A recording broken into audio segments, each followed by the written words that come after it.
Greetings, folks. We have a relatively clean bin, relatively clean pre-motor filter,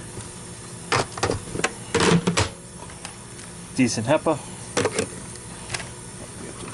That's right, I think we have to do this.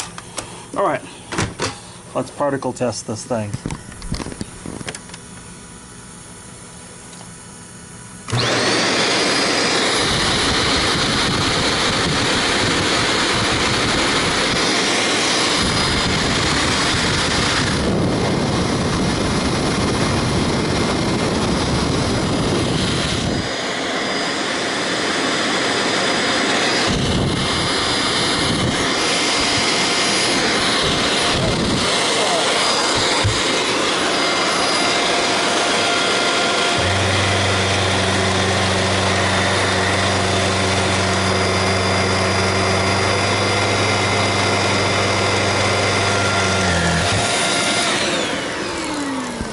That just proves that it's a sealed HEPA system.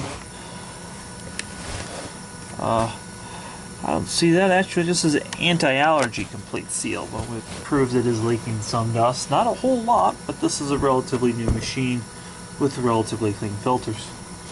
Of course, the air quality in the room's gone up quite a bit, so that speaks for itself. As always, please thumbs up, subscribe for more videos.